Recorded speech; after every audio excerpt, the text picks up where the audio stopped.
sinners!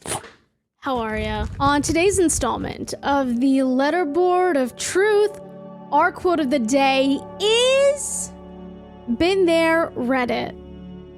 Reddit is a dumpster fire. We've established this time and time again. But what if I told you there was a subreddit that compiled the worst of the worst from Reddit? That's right, today we'll be going through r/AmITheDevil. Side note, I know I call you guys my sinners, but I am not affiliated with this subreddit. Just to clear the air here. If I had to describe r/AmITheDevil, I would say that it's like r/AmITheDevil on steroids. This is the Liver King of subreddits. Is that all you got?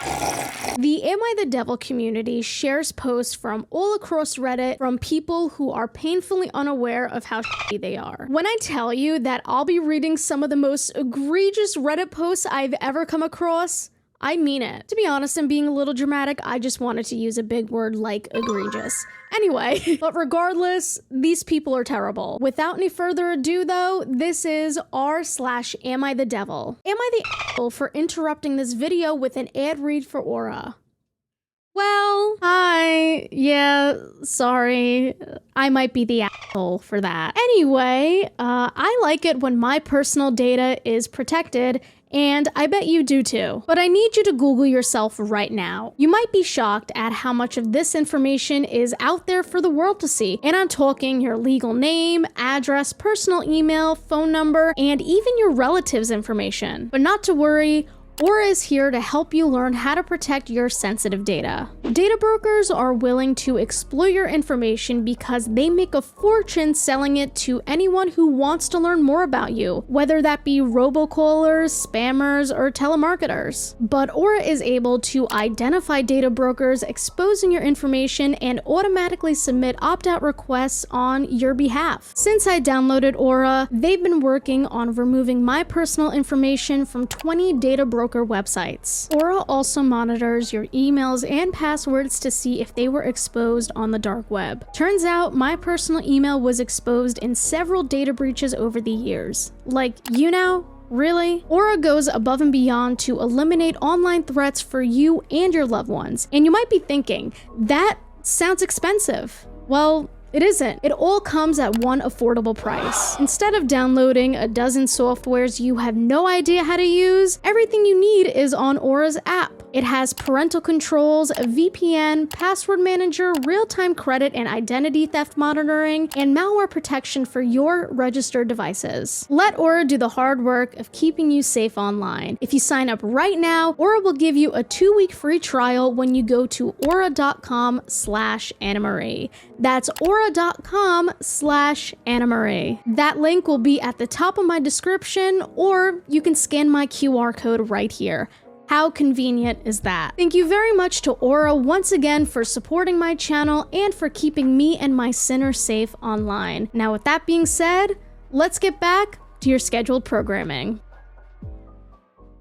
Alright, so now that we got that out of the way, let's actually get into r/AmITheDevil. So this first one was cross-posted from r/AmITheDevil, and since it's a couple days old, Redditors have already decided on a verdict, but as always, I like to form my own opinion when it comes to r/AmITheDevil. However, since it was reposted to r/AmITheDevil, I do not have high hopes for this one. Am I the for throwing out my son's stuff? My 38 female son, 16 male, has autism, high functioning, and I've always tried to be as supportive as possible. My son's special interest is the video game Minecraft, and while it's not necessarily harmful, it's gone a bit far. His entire room is Minecraft themed, and he bought himself a bunch of Minecraft school supplies for the upcoming school year. Minecraft is all he talks about, and he even emailed his homeroom teacher asking if he could make a Minecraft world for his final project, as long as he could make it relevant to his core classes. He's had this special interest since he was around 8, and it was cute at first, but now it's just childish. I got sick of it, and while he was out with his friends, I gathered up all the Minecraft stuff I could find and threw it away. He's 16 years old, and I just don't want him getting bullied or anything because of his special interest. I don't think your son has to worry about the bullies at school when he's got one right at home. When he got home, he got super pissed and even had a meltdown. He got mad because he he bought some of it himself, and he says I shouldn't dictate what he likes and how he expressed himself. I'm only trying to look out for him, and I just don't understand why he can't just find something more appropriate for his age to fixate on. So, am I the I love how this parent claims that they're supportive of their autistic son, but as soon as he's showing autistic traits in a way she doesn't like, then it's a problem. Also, before I even get into the rest of this post, I just want to point out something because I know I'm going to get a million comments about it. What I've learned from autistic people online and real life is that the terms high functioning and low functioning are pretty outdated. Instead of looking at autism on a spectrum, many people recommend viewing the condition on a pie chart of sorts. I'll put a picture right here so you know what I mean. So I think the correct verbiage in this case would be that your autistic son has low support needs as opposed to your autistic son being high functioning. I'm sorry, I didn't mean for this to turn into a whole tantrum, but I thought I'd address it because I know I'm gonna get 1.5 million comments about it. And also, from what I understand, it's very common for neurodivergent folks to hyperfixate on their special interests. So her son's hyperfixation checks out. I could be totally wrong on this, so please educate me in the comments, but I don't think neurodivergent people can necessarily choose what they hyperfixate on. They might choose to look into a certain interest or hobby or whatever, but I don't think they choose to obsess or hyperfixate on something. I just think it happens because they're neurodivergent. So that's my first problem with this parent. Now, number 2, I hate when people label certain interests and hobbies or whatever as childish. Sure, there are some things that are created for children, but that doesn't mean adults or older people can't also enjoy it as well. There aren't, or at least there shouldn't be, age requirements for how you have fun. And I think the main appeal of Minecraft is that it's accessible to people of all ages. Granted, everyone's skill level is going to be different, but it's pretty easy to get started on. So even if you think liking Minecraft is childish or for kids,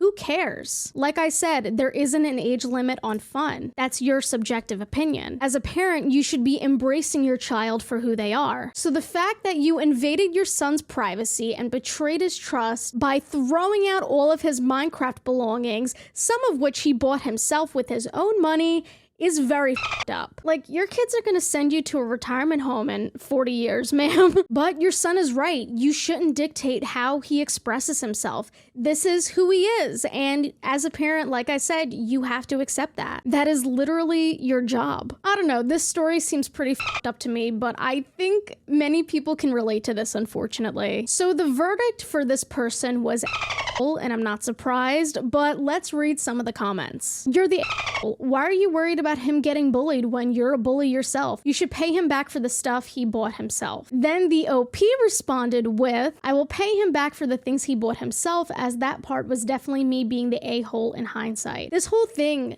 was you being the a-hole in hindsight. It's not even you threw away things he bought himself, you threw away possessions that mean a lot to him. Even if you don't understand it, clearly his Minecraft decorations or action figures or whatnot meant a lot to him, and since he's your son, that should mean a lot to you, even if you don't understand it or agree with it for whatever reason. Who really cares if your son has a Minecraft comforter set or Minecraft pencils or pencil cases or backpacks?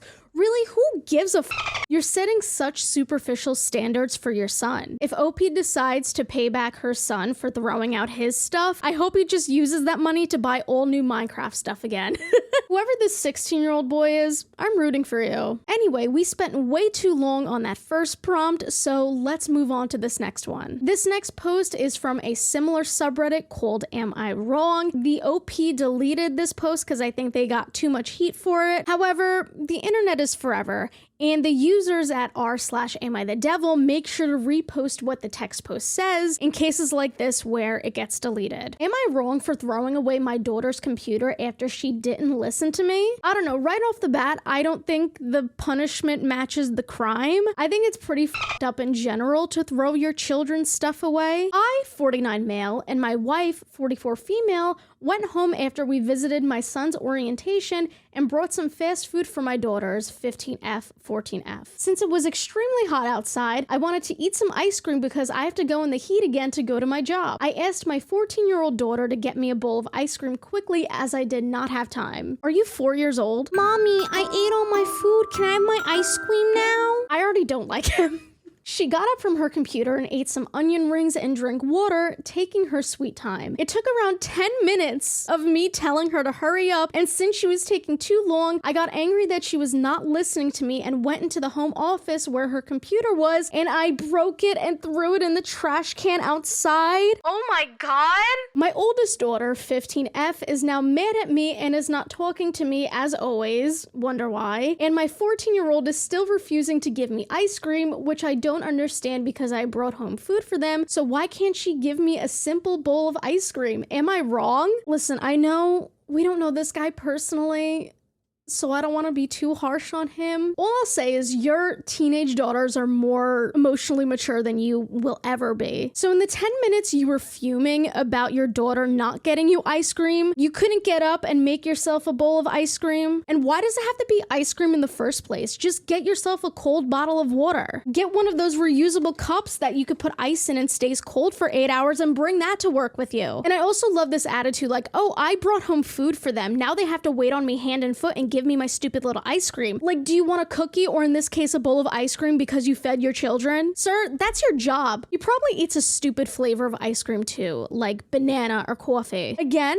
I don't want to make any assumptions. We only know about this guy from a small little text post on Reddit, but breaking your teenage daughter's computer because you're too lazy to get a bowl of ice cream seems abusive to me. Don't quote me, don't take this as fact, but this seems kind of emotionally abusive. Like, there's a reason your 15-year-old daughter doesn't talk to you like you said, and I guess now your 14-year-old won't either. But like, I can't get over it. You can yell at your daughters for 10 minutes straight, yet you can't make yourself your stupid banana ice cream. Let's read the comments on this one. I'm very eager to hear what people have to say. Yes, you reacted very childishly. You destroying her possessions will not teach her a lesson. I totally agree. I don't understand why some parents think that destroying your children's things will help them in the long run. If anything, they're teaching their children that the only way to react to inconveniences and conflicts is to break stuff and act violent. Like, you're sending a horrible message to your children, dude. Instead, we'll ensure that she will grow up to resent you. You need to learn to communicate with her better, since clearly your reactions to issues are causing her not to talk to you. What you did was honestly a violent action. She's probably scared of you. Anyway, you're a grown adult. Go get yourself your own damn ice cream. If you had time to wait 10 minutes, you had time to go get it yourself. If you did this to an adult, they would honestly drop you out of their life. And so will your child if you continue to have reactions like that. It's like they say, every child deserves a parent, but not every parent deserves a child. Anyway, before I continue going off on this,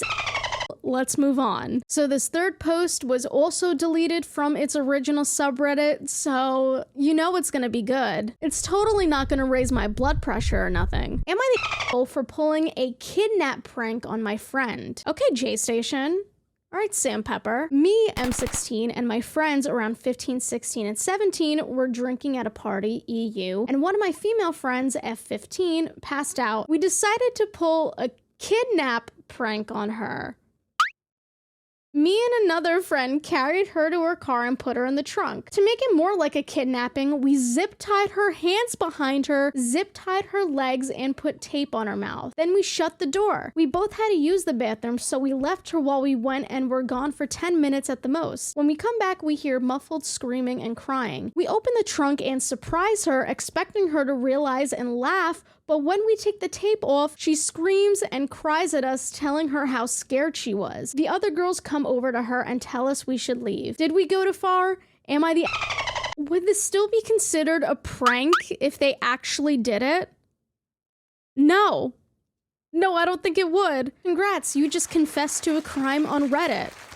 Good job. If my friends ever did some bullshit like this to me, they would not be my friends anymore. This isn't a prank. You just endangered your friend. You took it way too far. Like, to actually tie her hands and legs up and throw her in the trunk of your car, that's beyond a prank. That's just cruelty. And it would already be bad enough if they pranked her while she was sober, but the fact that she was literally passed out makes it 100 times worse. Like, this isn't a prank, you just abducted her. I feel like I should call the police right now. Like, if someone did this to me while I was sober, I would already be scared out of my mind, but if I was drunk, I would be flipping the fuck out. Like, I don't understand what you were expecting. You just sound really dumb. Like, come on, Brittany. It was a joke. We tied you up and threw you in my trunk because we're joking. This is a prank, bro. You just got pranked.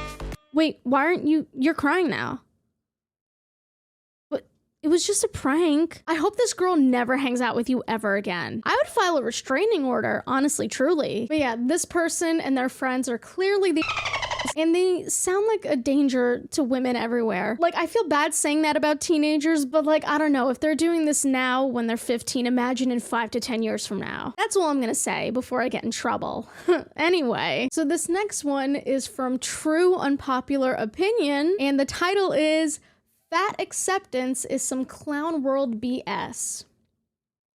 Yeah, what a hot take this is. I've never heard anyone on the internet say they're against fat acceptance. No, 400-pound women aren't beautiful. Sorry if that offends you, but I'm not really. Even a potbelly is unsightly. Being obese is frankly vomit-inducing. I say this as someone who used to be a little overweight myself, by the way. And no, I won't date fat women, and if that makes me fat-phobic or whatever, so be it. It's always the formerly fat people who are the most fat-phobic. Anyway, I honestly don't know whether to laugh or cry at these fat is healthy and beautiful types. And I don't think people should call them fatties or anything unprovoked, but no one should lie and say it's healthy, sexy, or good either. Like, don't make fun of fat people, but it's okay to make an entire Reddit post about how much you hate fat people.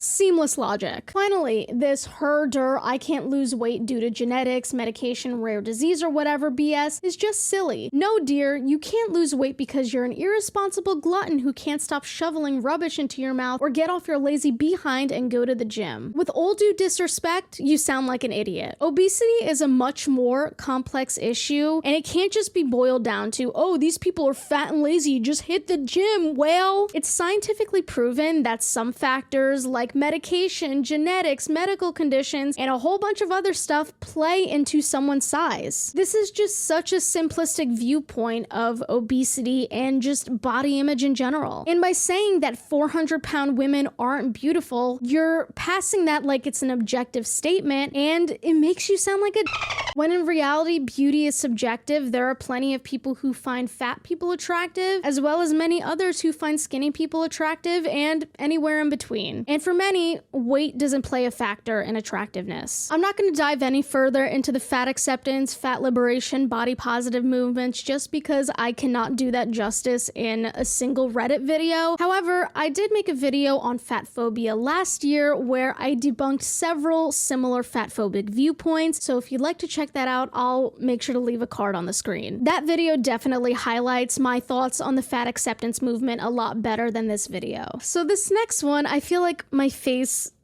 getting red. I feel my heart rate rising. It's from r/relationship advice. M28.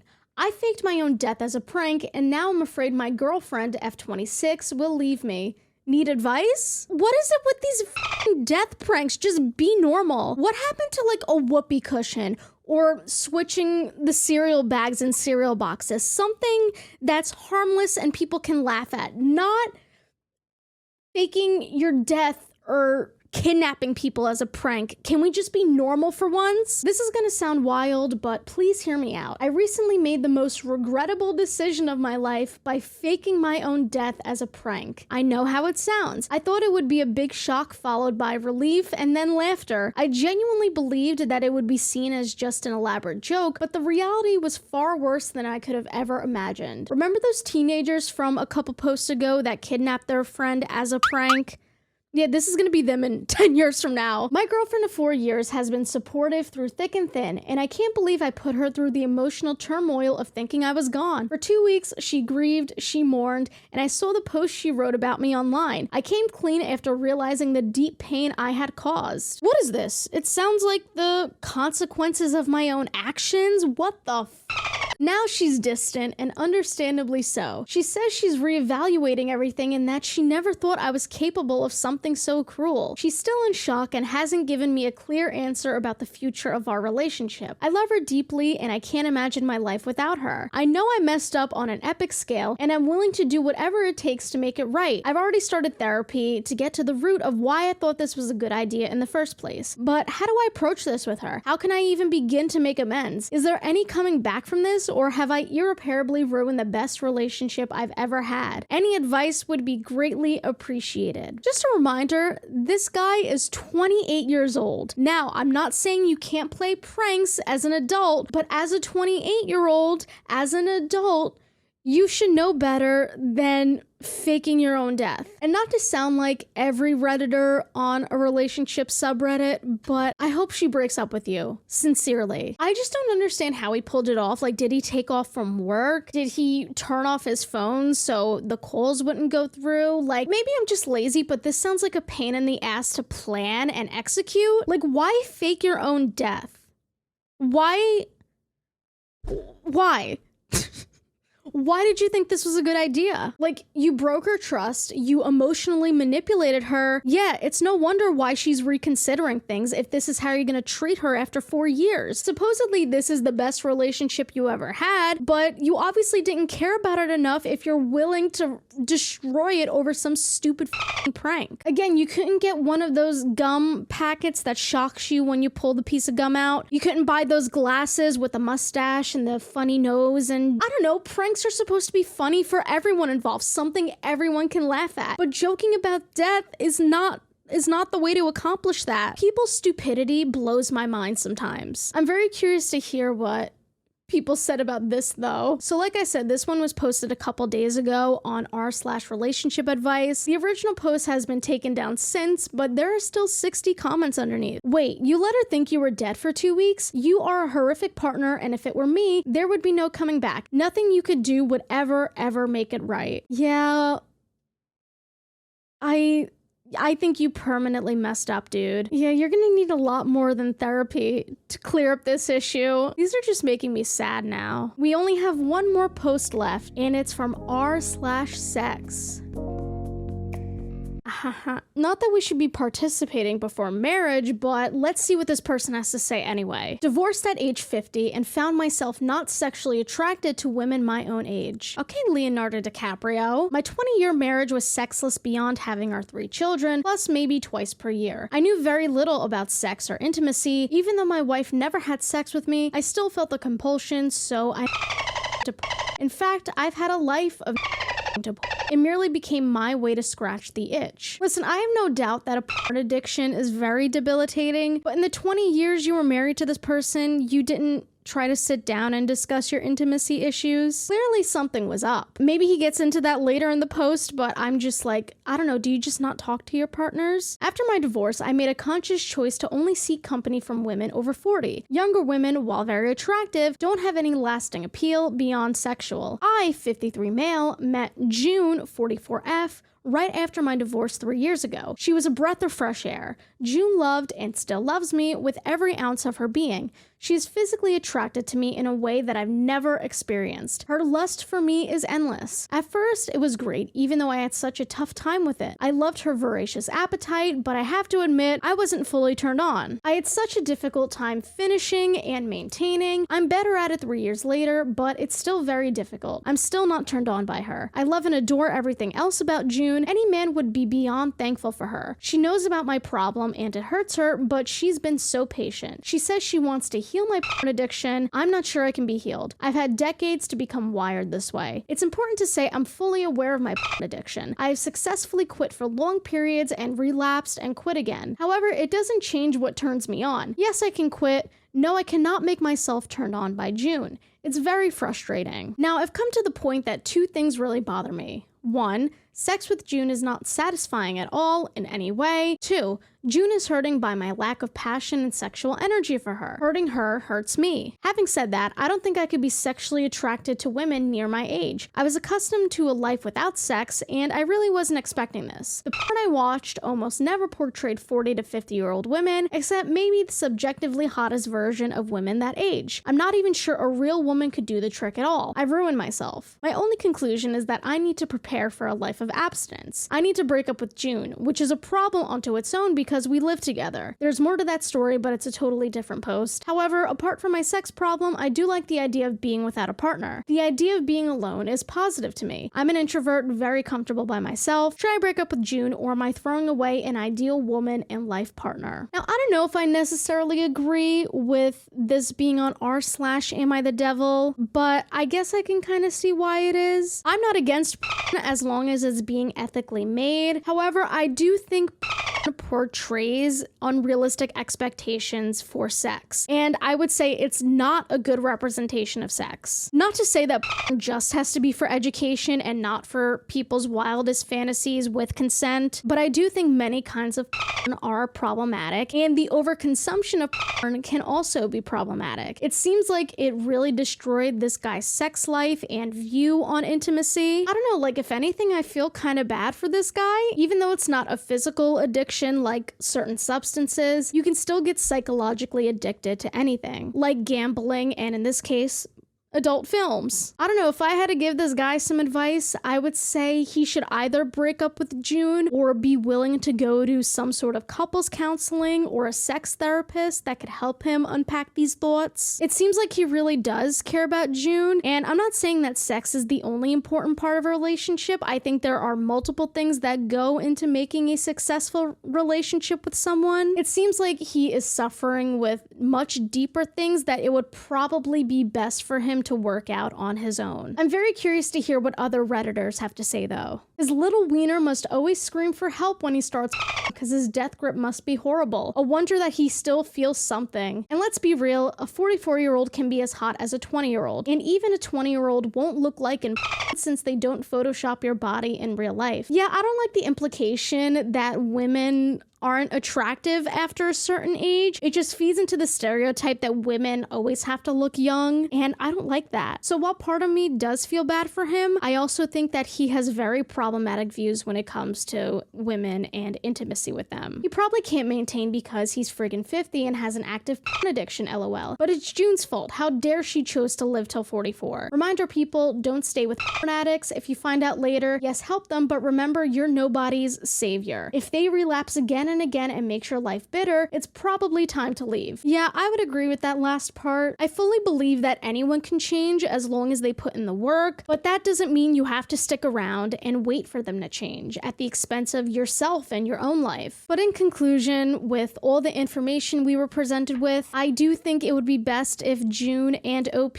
parted ways. Hopefully June will be able to find a partner who fulfills her in more ways than one, and I hope this guy gets the help he needs because he has a lot of underlying issues that definitely need to be addressed. Yeah, that's r/AmITheDevil for ya. I thought I would leave this video feeling more angry, but I just feel kind of sad. So I'm gonna go hug my cats and play video games to cheer me up. But if you enjoyed this, make sure to let me know down below. If you'd like me to explore any other subreddits, please also let me know. In general, if there's anything you'd like to see me talk about, I have a Google form linked in the description where you could submit your video ideas. But if you enjoyed this video, make sure to give it a tiny thumbs up and subscribe down below. Thank you again for watching, and thank you to Aura for sponsoring today's video. I love you guys, and I'll see you very soon. Bye!